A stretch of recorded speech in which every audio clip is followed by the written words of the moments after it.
Yes, you are. Come on in, Holy Spirit. You are welcome.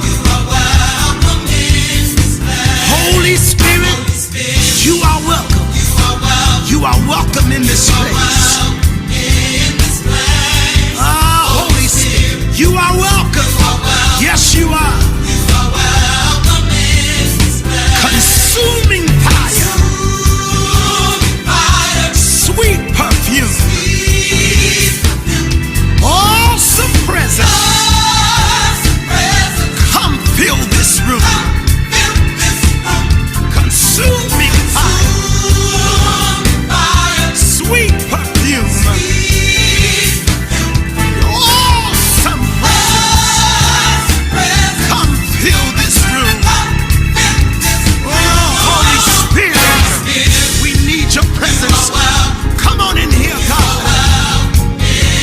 Oh, Holy Spirit. Yes, God. Oh, yes. Holy Spirit, you are welcome. You're welcome in this place. Move amongst us, God. We need you. Yes, God. Consuming fire. Oh, sweet perfume. Your awesome presence. Come fill this room. Yeah, yeah, yeah. Sweet perfume. Your awesome presence. Come fill this room. Yeah. Holy Spirit, you are welcome. Come on in, Jesus. We need you, Lord. Yes, we do. Holy Spirit, come on in, Jesus. Welcome in this place. Yeah, yeah, yeah, yeah. Welcome in. Yeah. Come on, put your hands together. Come on, invite the Holy Ghost wherever you are sitting at, wherever you are driving at right now. He's gonna come in if you invite him in. Yeah, yeah, yeah, yeah. Come on, say welcome. Oh, welcome. We need you, Lord. You are welcome.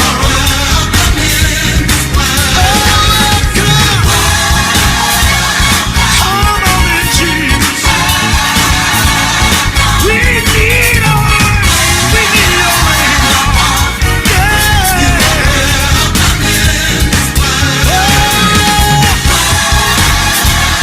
Send your loud rain, Jesus. We need your rain, God. Come on in, Jesus.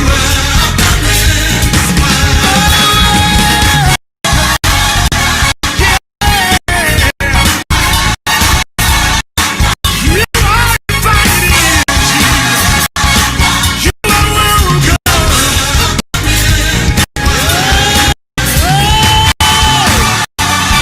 We need you. Send your glory, God. We need you, Lord.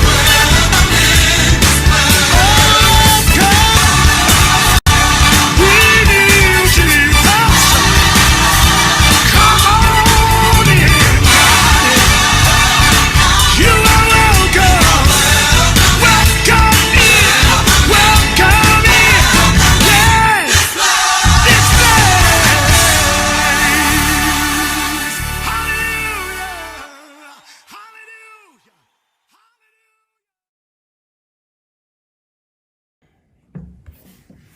Hi, my name is Pastor Otis Petteway at the Victory Community Church, and I'm here to welcome you to our online virtual campus. I want you to take advantage of everything that we have available for you.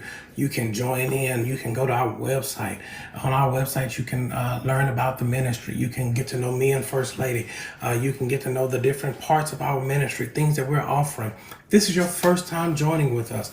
don't hesitate to go to our first time guest page, and you can fill out information and keep in touch with everything that we have going on there. You can see our new app, you can see our text to give, our different services that we offer throughout the week. I just want to take time out of our schedule and out of your busy schedule to thank you for joining with us. And also I wanted to thank you for allowing us to be a part of what you're doing in your everyday life. And I hope that while you're here, something is said, something is done that will bless you and help you continue to go along your journey. Love you.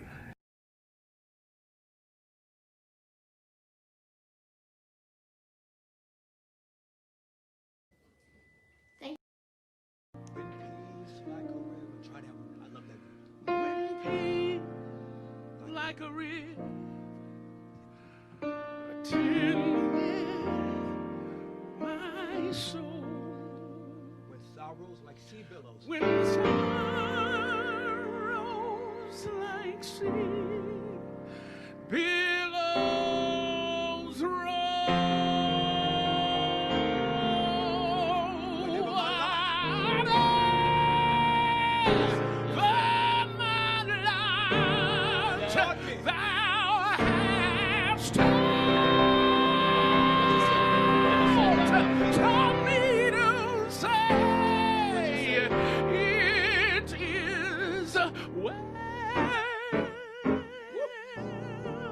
It is well. It is well with my soul. Yes, Lord. It is well. It is well With my soul. with my soul. It is well. It is well. With my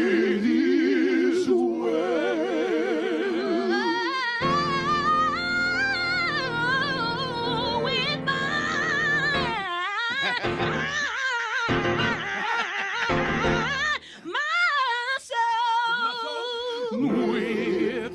my soul. It is well.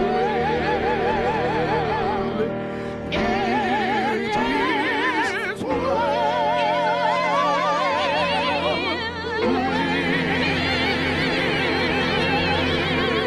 My soul.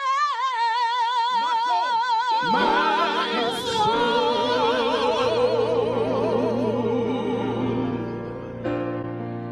Do you have a favorite hymn? Oh my God. Sing one. I'll follow you. Put me in A flat. Blessed assurance, Jesus is mine. Oh, what a foretaste of glory divine. I'm an heir of salvation. First of all, I'm been born of His Spirit. I've been washed in His blood. Perfect submission. All at rest. I and my Savior am happy and blessed. I'm watching and waiting.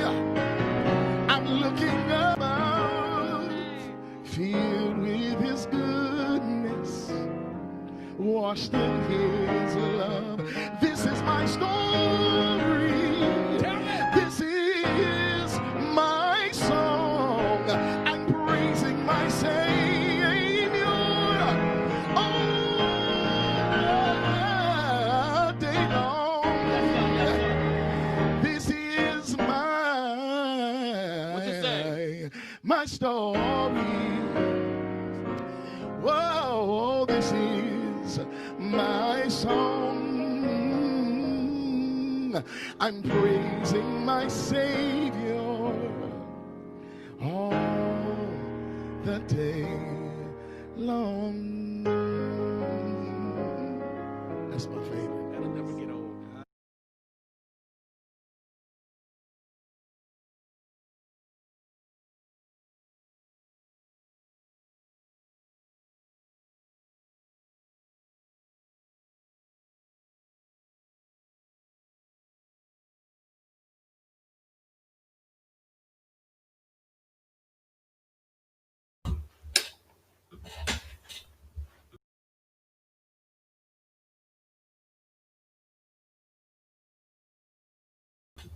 Sorry about that. I realized we had a technical issue. Mute button was pressed. Again, thank you so much, everyone, for being here, being with us, for being a part of what God is doing here. I am super excited, super proud to be a part of what God is doing and where God is taking us. I'm going to ask that you take a moment to share this out, share this word out. I promise you, you don't want to miss it. We've been consistent. We've been there. Been working through it. Been working through this series on spiritual warfare. So I'm excited about it. I'm excited about what God is doing, how God is making a way for us, how God is moving us in this time in this season. I'm asked that you, if you have a Bible, go with me to Ephesians. Ephesians, the 6th chapter. Ephesians 6. Is the sound back on? Someone let me know. I see some comments saying the sound was off. Let me know if the sound is back on.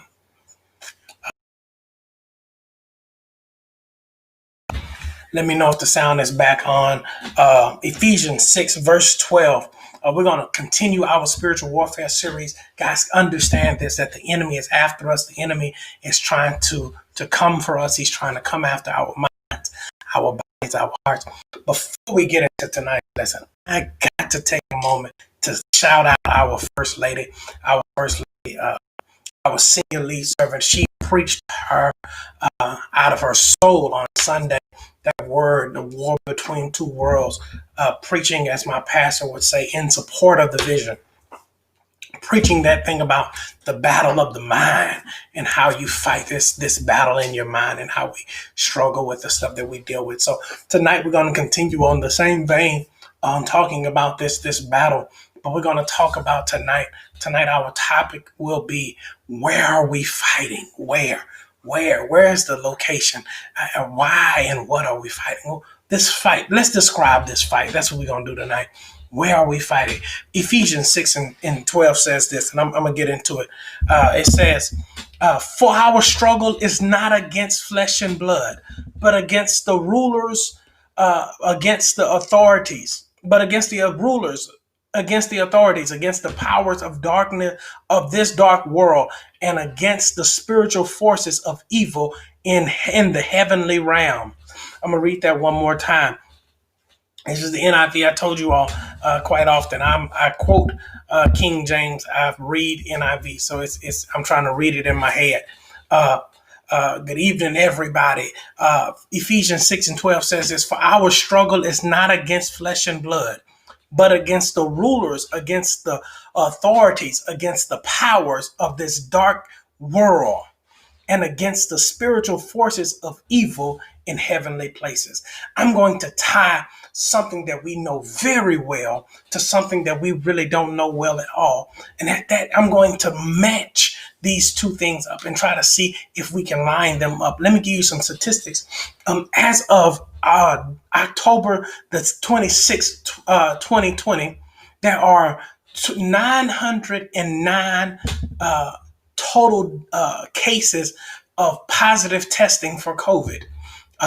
And of those 109,000 cases, 224 deaths, 224,000 deaths. Watch this.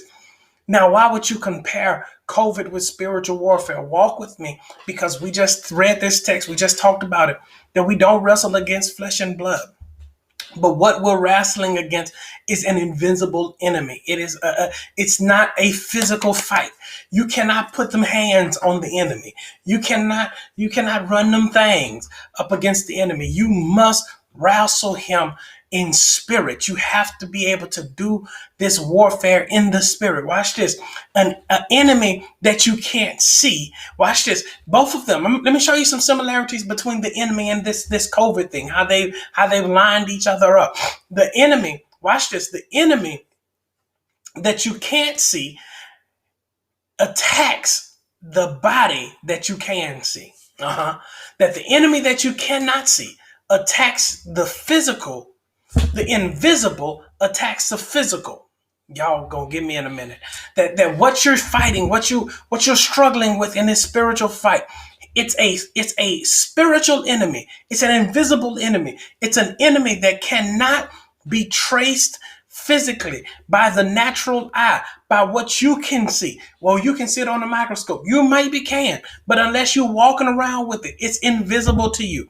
That's why you got to wear these gloves. You got to wear these masks. You got to wear these face shields. You have to wash your hands on a regular basis. You have to sanitize yourself. I mean, come on, y'all. It's just so much that you have to do to keep yourself safe. And I'm going to talk tonight just about some similarities that we can run into and run through that ties us between what you see in this COVID fight that we're in 2020, in a pandemic, in a situation where you have been quarantined, cut off, and dealt with stuff. And on the other side, you're in a spiritual fight. You're in a fight that you've been cornered. It attacks your body. It attacks your mind. It attacks your will. It attacks your heart. And well, preacher, why would you say all of this about? And I know, I mean, if I'm talking to somebody, help me out. I want to make sure that we're getting it. That this fight, well, Pastor, this spiritual warfare has nothing really to do with COVID. That there's no similarities to the attack of the enemy and the attack of COVID. Well, you haven't had it, and I'm gonna tell you because I've not had it myself. But what I have had is testimonies of those that have had it. And because I don't have to be Thomas, I don't have to experience it for myself. I'm listening to those that have struggled with said issue.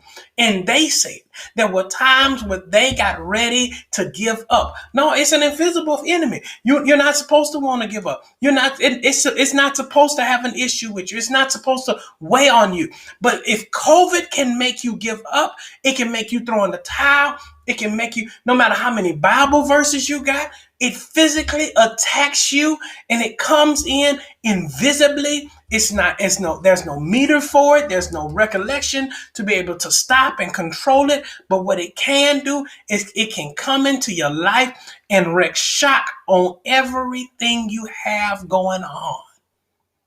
That's how the enemy works. That he comes in, he sneaks into your life. That we realize that the enemy comes in through people, places, and things. That he comes in through stuff. He comes in through the things that you're trying to figure out how he's going to deal with what he's dealing with. You're trying to figure out where the enemy is. But watch this, because he deals with transference. He puts it on you. It's a transmittable disease. It's a transmitted issue. It comes from touch. It comes from sight. It comes through your senses. The enemy attacks you through your senses. If he cannot physically get to you, he can put somebody on the phone that'll disrupt your peace. Watch this. If it doesn't kill you, it's designed to make your system weak. Watch this, y'all. That whatever attacks you, when it finishes, it will finish you off. That the attack of the enemy, you keep trying to fight the enemy the way you want to. And why would you tell us this in the middle of a Bible study series on spiritual warfare? Because we have to get our stamina up. We have to get to the place in God that we don't get tired of fighting the good fight. You cannot give up because the enemy will never give out. You cannot throw in the towel when it seems like the enemy has come against you. Watch this, y'all. What it does is it's designed to make you weak. It's designed to weigh you down. It's designed to slow you down. But what I've also realized is through medical science is that the disease it attacks your system. But what it does is it makes you weak where you don't want to move. But it's your not moving that causes more problems. It's the sitting still that makes sickness sit in on your lungs. It's the sitting still that causes your body to start shutting down. It's the sitting still that causes the problem. But why are you telling us this?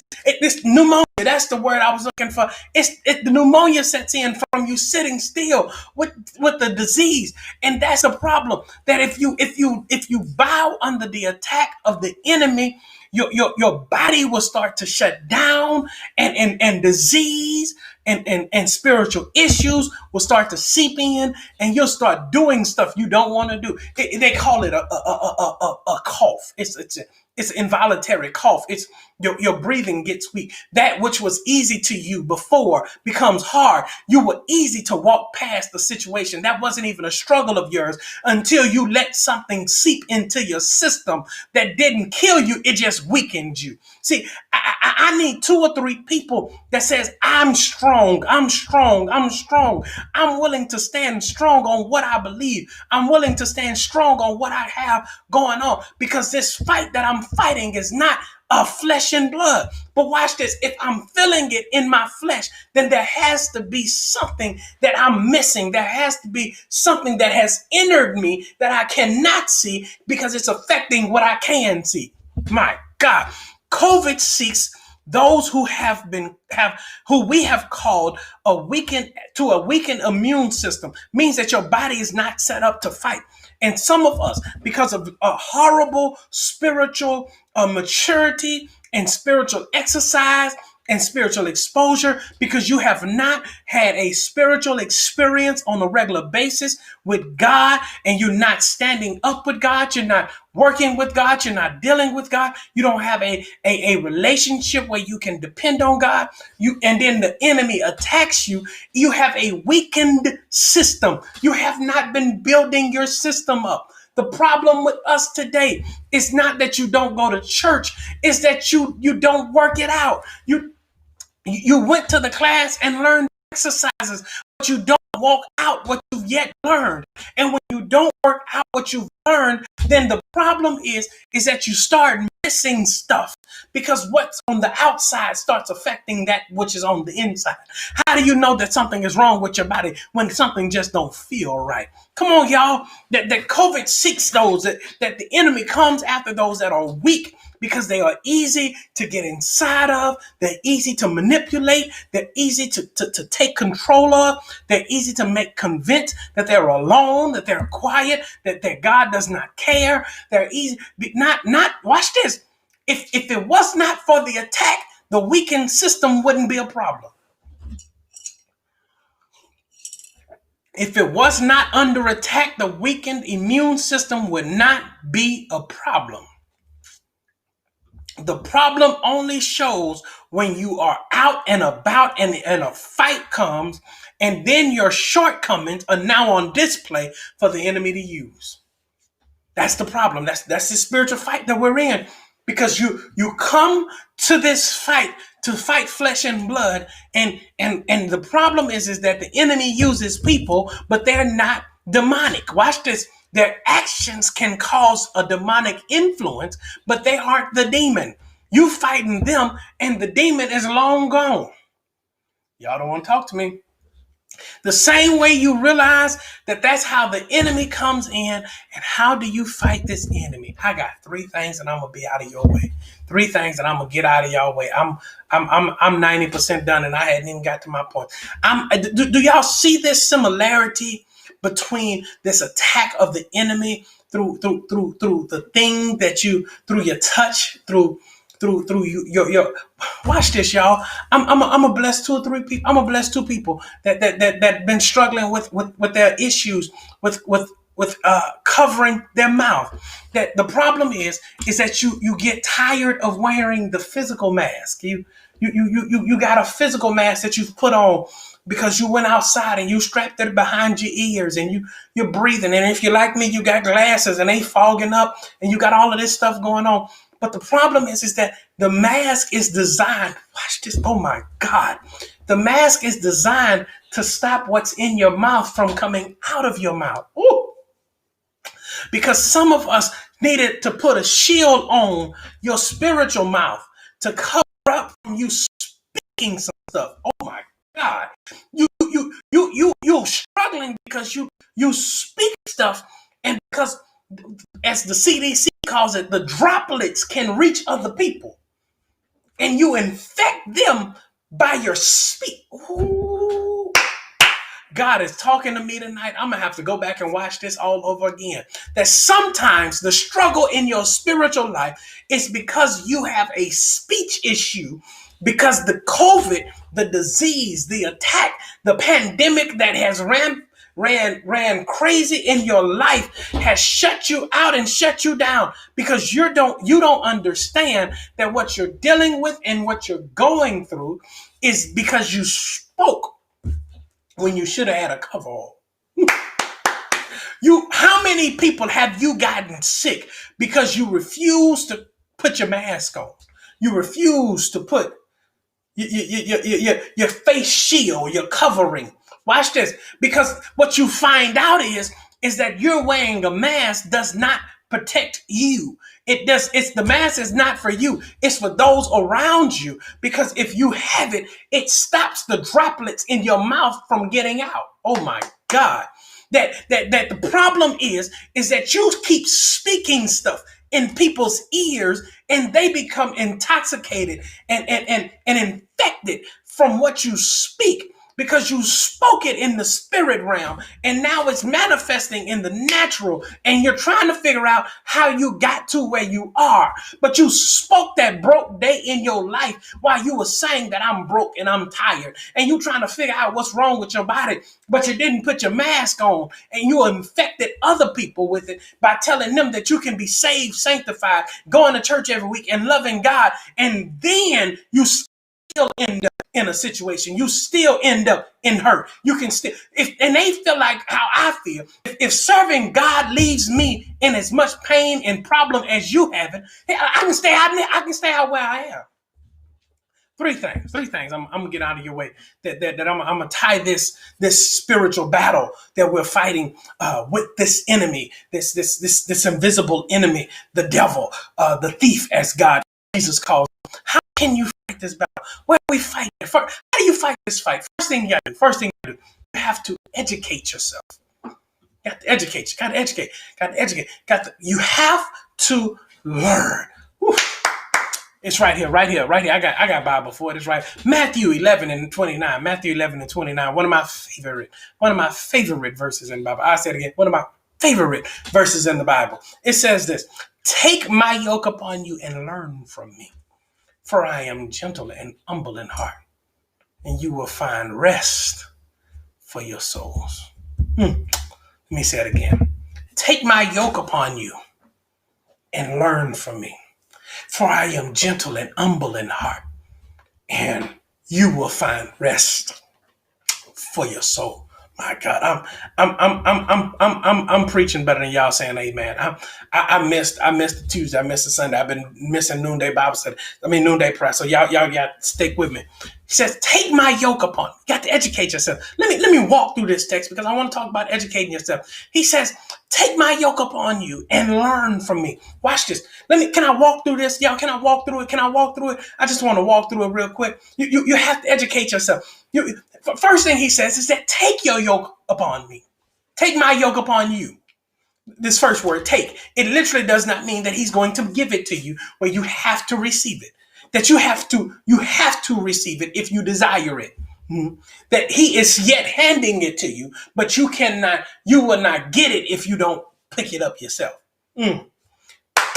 What are you trying to say, preacher? I'm trying to tell you that this is Jesus talking in the text. He's literally saying this. He's saying that if you're going to get the yoke, you're going to have to take it. I'm not going to give it to you and make you take it. This is a voluntary sign up that if you're going to educate yourself on how to receive from God, you're going to have to take my yoke.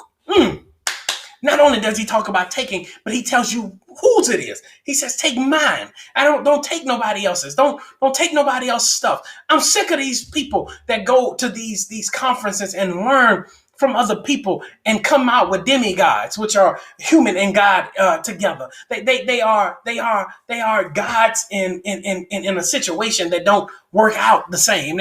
I'm sick of people having these idol gods that can sit up on the counter and do all of this other stuff. I need somebody with me that will say, I don't want your yoke. I want God's yoke. I don't want your stuff. Don't give me your mantle. Give me God's mantle. Guess what? You can have the cattle on 1,000 hills, but if it don't have my name on it, I don't want it. Y'all don't want to talk to me. I'm sick of this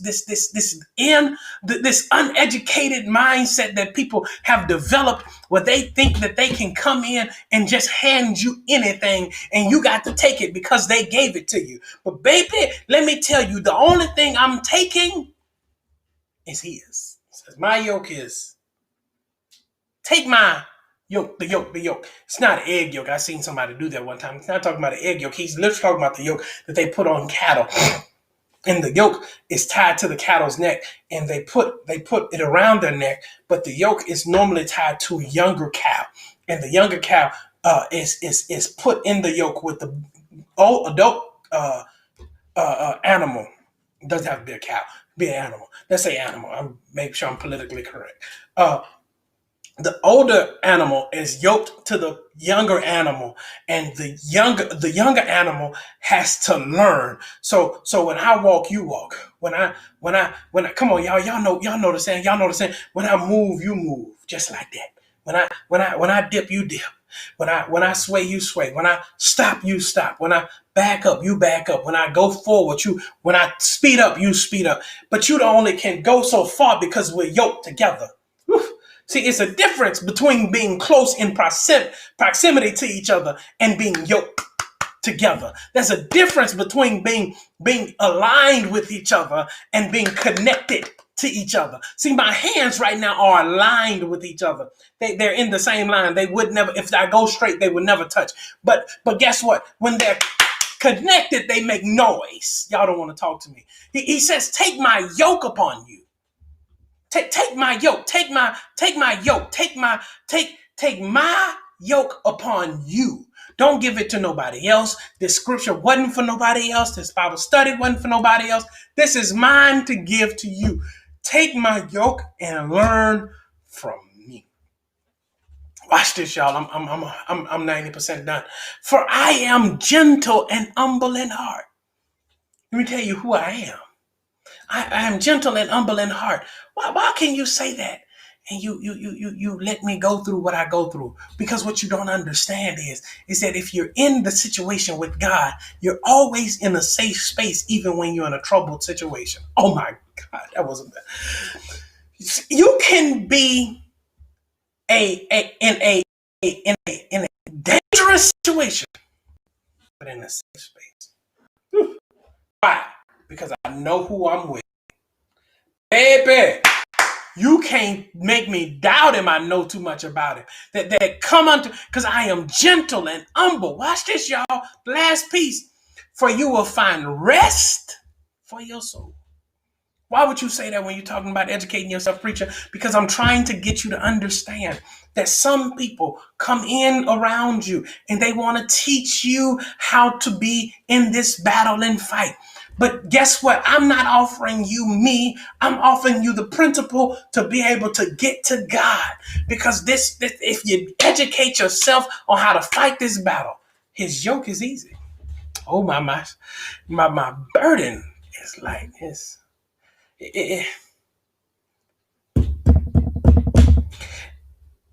His yoke is easy. My God. And his burden is light. I'm trying to walk through it. Forget everything that you were taught about defending yourself against natural enemies when you're trying to fight this spiritual enemy. If you're going to educate yourself, quit trying to fight the way that you think that everybody else fights him. How you think they won, how you think they got over, how you think that the Lord held them up. Watch this, y'all. When this first came around, they told us to quarantine, get yourself together, put your people in a box and stay at home for 2 weeks. Stay at home. They shut the whole country down. Everybody stay at home because if you aren't around people, you can't have the virus. Oh my God.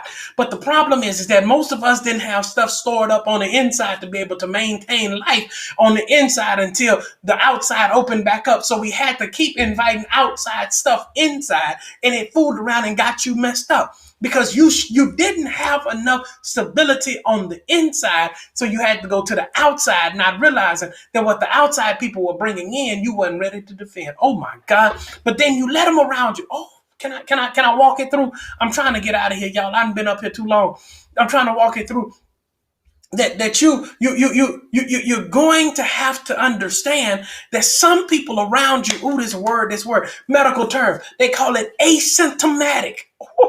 That the problem is that you are dealing with people that have struggles, but they show no sign. They are as sick as a dog, but you can't tell it. They're in the fight of their life, but looking at them, you can't tell it. They're going through struggles and battles and situations, and you don't know why they're dealing with what they're dealing with, but they asymptomatic.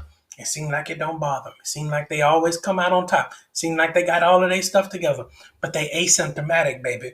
Don't mean that they ain't fighting. It don't mean they ain't sick, but what it does mean is that the battle that they fighting, they don't show signs. It doesn't mean, watch, quit expecting people to walk it out like you. First thing you got to do is educate yourself. Second thing you got to do, I'm almost done, is you have to evaluate yourself. That's 1 Corinthians. 2 Corinthians 10 and 10. 2 Corinthians 3, 10, 3 through 5. 2 Corinthians 10, verses 3 through 5. It reads like this. For we live in the world. We do not wage war as the world does. The weapons we fight with are not weapons of the world. On the contrary, they have divine power to diminish strongholds.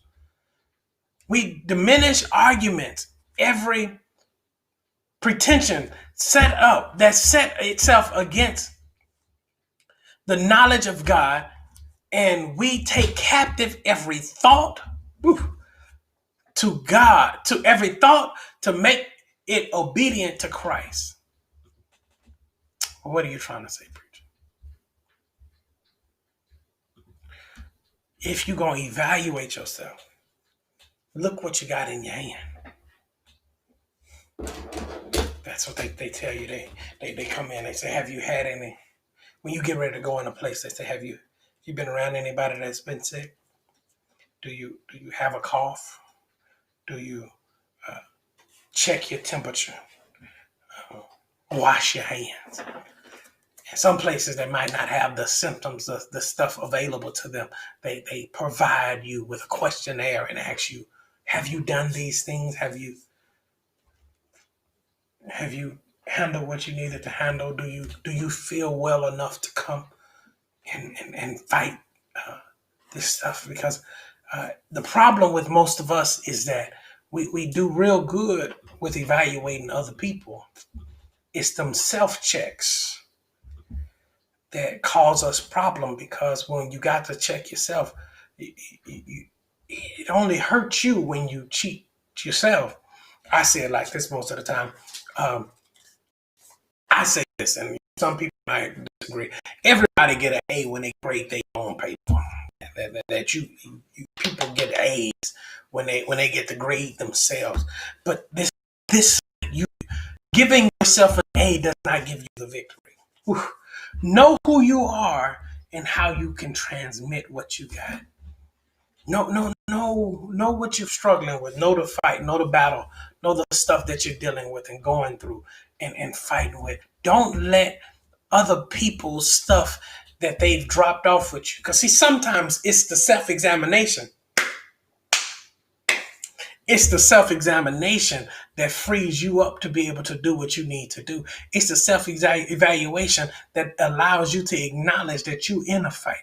It's the self-evaluation that lets you come through. The problem with most of us is that we're too uncomfortable with being with us. Can I go through the text one more time? For though we live in the world, don't act like you so heavenly bound, you know earthly good. Though we live in this world, we do not wage war as this world wage war as the world does. For the weapons we fight with are not weapons of the world. Evaluate what you got in your hand. If all of your enemies can be slapped, you got a horrible testimony for the kingdom. If everything against you can be solved with money, you have a horrible testimony. Evaluate yourself. Third thing, I'm gonna get out of here. I'm gonna skip through this field. Let me say this before I get to the third one. Paul used a variety of terms to refer to spiritual enemies. He called them strongholds. He called them divine powers. He called them arguments. He called them against the knowledge of the kingdom. He called them captivities. See, he used all these different terms, but at the end of the day, they're all stumbling blocks. They're all things that come against the kingdom. This is the way that I define demonic attacks. Anything that attempts to weaken the kingdom. Something done on a Monday could be no problem, but if it's done at the wrong time, timing is everything. If it's done at the wrong time, if it aims to weaken the kingdom, it weakens your witness. It's demonic. It's demonic. It's demonic. First thing you got to do, educate yourself. Second thing you got to do is evaluate yourself. Third thing you got to do is execute your lessons. Don't be a bookworm with no life. One of my favorite shows that I just finished watching, I binge watched it since I took my little sabbatical.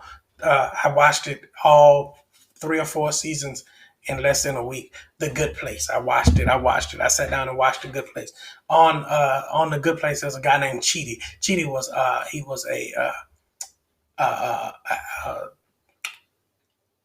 a bookworm. He was a morals professor. That's what he was, and he spent his whole life reading books about being a moral person. And the problem was that he had all of the information in his head, and he got stuck in the paralysis of analysis. So he never did anything. So he never executed the lessons that God had given him. He never executed the lessons he's learned because he was too busy trying to make sure he knew enough so when he did it, he didn't make a mistake. But I came to free 2 or 3 people with a control perfection problem and to tell you today that if you are struggling and straining and trying to figure out how you going to get this thing worked out and how you going to go from this step to this step and how you going to figure this one out and that one out and how you going to do, let me free you up. God designed your detour in your destiny. I just freed 3 people. I felt that in my spirit. God designed your detour in your destiny. Come here, Jonah, that when you get all the way in the middle of the sea and you're trying to run from God, when the enemy throws you over because you shouldn't have been there anyway, there's a fish with your name on it. Y'all don't want to hear me. Quit trying to get perfect and then find God. God says, I can work with whatever you give me, but you got to give me you. Oh my God, execute it. Do something. Okay. I'm gonna get out of here. I'm almost done, y'all. Last verse. Then the end of 1 Corinthians 15:24 says, then the end of the world will come when he hands over the kingdom of God, the Father, after he has destroyed all dominion and authority and power. Watch this, y'all. The devil loses. You might have took a blow, you might have took a hit, you might have dealt with all of this stuff. I get it. I understand where you're coming from. But the problem is that if you don't understand that at the end of the day, the devil loses, you will be scared to fight him because you'll think maybe he's going to win one. No, he's already been determined. It has been predetermined and disposed that he's going to lose this fight. Watch this. It tells us that the principalities and powers have an end. Y'all know one of my favorite sayings. I can't remember where I heard it, but this is the last time I'm going to give them credit for it. That all storms run out of water.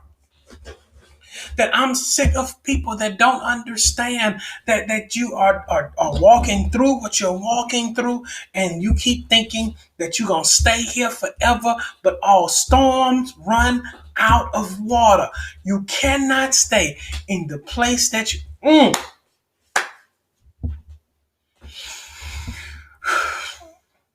You may have fallen. Man, y'all don't understand what God is doing.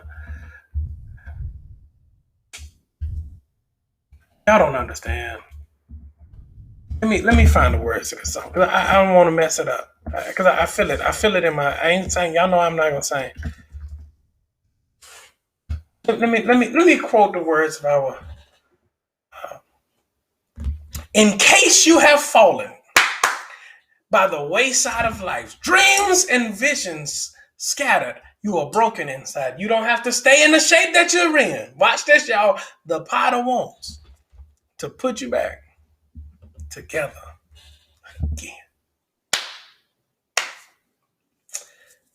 In case your situation has turned upside down and all you've accomplished is now on the ground, you don't have to stay in the shape that you're in because the potter wants to put you back together again.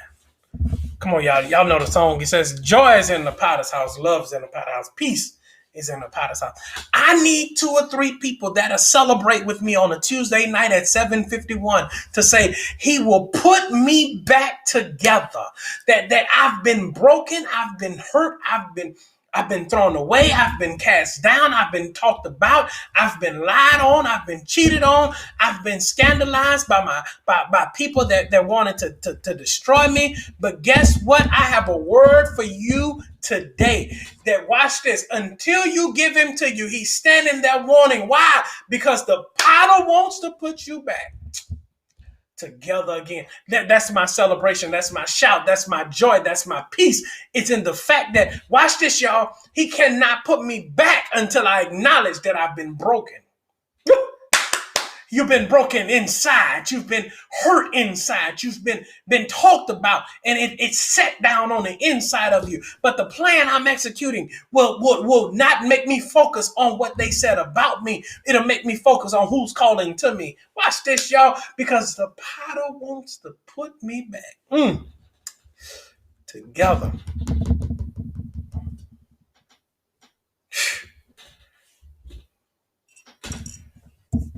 Together. You who are broken, stop by the potter's house. You need mending, stop by the potter's house. Watch this, y'all. This is my favorite point. Give him the fragments of your broken life. The potter wants to put you back together. He will drop your brokenness on top of each other and make your 2 broken pieces look whole. Whew. Because some of us didn't have to be reshaped. We had to be broken. Yeah. See, the spiritual warfare, I love this about it because the thing that I've understood about spiritual warfare and this fight that I'm fighting is that the enemy sometimes come after you and he's fighting you, but he's fighting you with the agenda of God. And what the enemy doesn't know is he thinks he's winning, but he's breaking you in the places that God can't use. And that's what he's using to get in. And what God says is go ahead and break in that area so I can put you back. You like being negative, but let me put you back together. You like all of this. You like a little gossip. Let me expose you to that, and then let's break that in you. So watch this, y'all. So what you gave him was broken, but what he gave you back was wholeness. What you gave him was useless, but what he gave you back was useful. Ooh. What he gave you, what you gave him was a test, and what he gave you was a testimony. Because guess what, y'all? It's your brokenness that qualifies you for the ride. I'm through. It's your brokenness. You thought it was you that qualified you, but no, it was the weakness of you that God says, watch what I can do with this useless thing and turn it into something worth my darling son Jesus. I'm through, y'all. I love y'all. I'm through. Thank y'all so much for joining us tonight. I got to stop because I'm stuck on this potter because he wants to put you back and you keep fighting him instead of fighting the enemy. I'm through, y'all. Don't do it. Don't do it to me because I'm trying to be good. I said I wasn't doing that tonight. I went too far. I said I was getting out here early. Thank y'all for coming. I love y'all. Y'all know the announcements. Thank y'all for being a part. Can I give y'all my challenge? I'm asking everyone to give a seed tonight, to sow something. So whatever you can. But what I'm asking is everyone that's blessed by what we do, here at Victory. We are a ministry that is a young ministry. We don't have 180 years of experience in kingdom work. We are a year and 11 months come next Sunday. Come Sunday. We're a year and 11 months old come Sunday. We still a baby. So I'm asking everyone to sow into this ministry. Bless us. We are not astute to be able to handle ministry without being in the building. We have our same situations that we would go through. No matter what, we ask that you be a part of what we're doing. I'm asking you to do this. If you are a guest, I'm asking you, even if I take you out, I don't ask you to pay for the meal, but good home teaching should ask you to at least tip. So I'm gonna ask you to give something. Victory. I'm gonna ask that you take care of what you need to do today. I'm asking everyone that is fed at this table within the next couple of days before Sunday. Don't put it with your Sunday offering. But between now and Sunday, sow a seed of $20 into the ministry. Let's do that. Let's be honorable. Let's be transparent. Let's do what we need to do through our seeds. You can give these ways on the screen here. You can give via text. You can give via Cash App.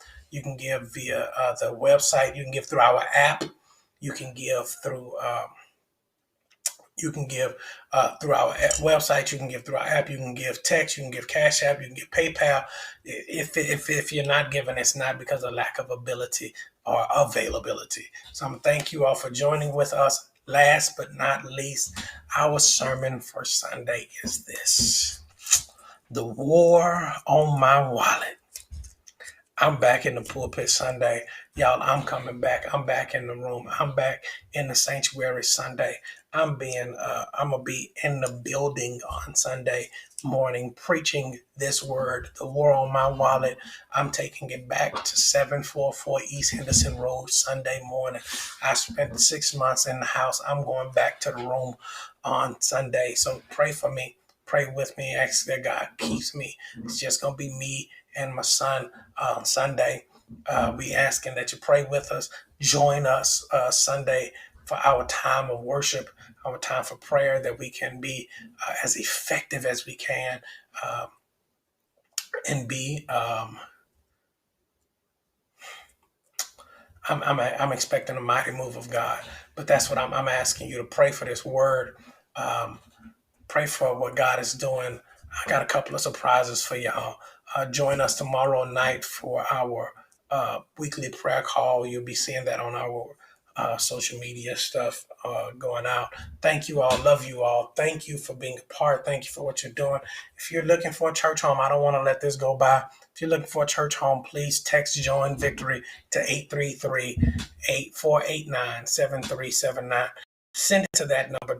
Don't rush. Don't screenshot this, then text that number. We can put that in the chat for you. Text that number, join Victory to that number, and we will get right back with you. Thank you so much for being a part. Thank you all. I love you.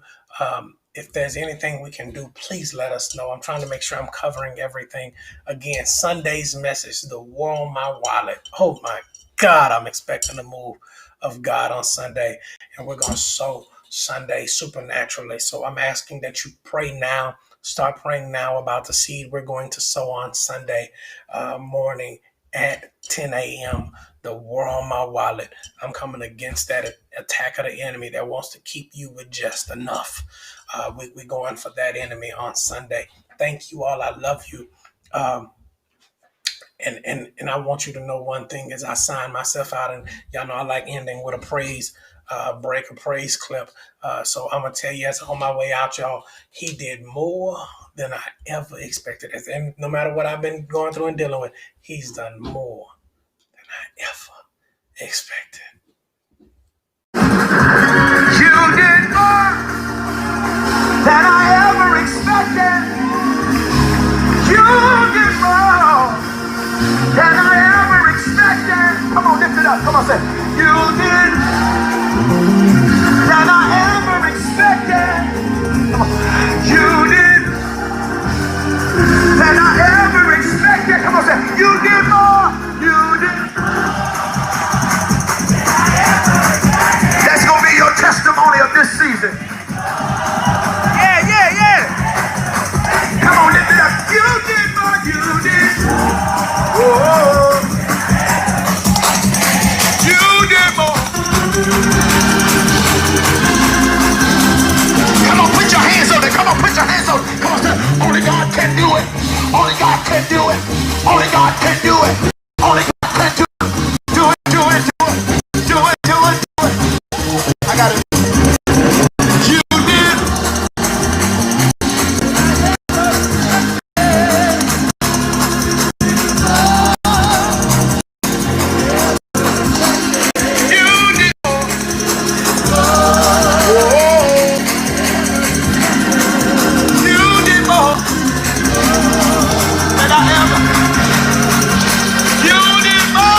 Only God can do it. You did more. You did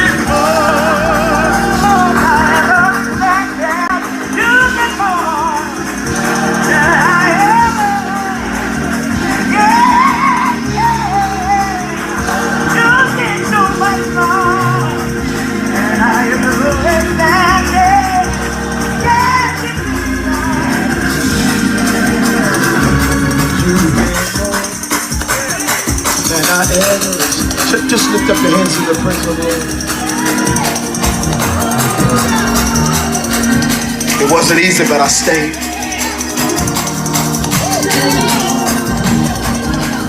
It's gonna happen for the saints. It's gonna happen for the saints. You did more than I ever expected. Hallelujah. You did more. Come on, lift it up in this room. Say, you did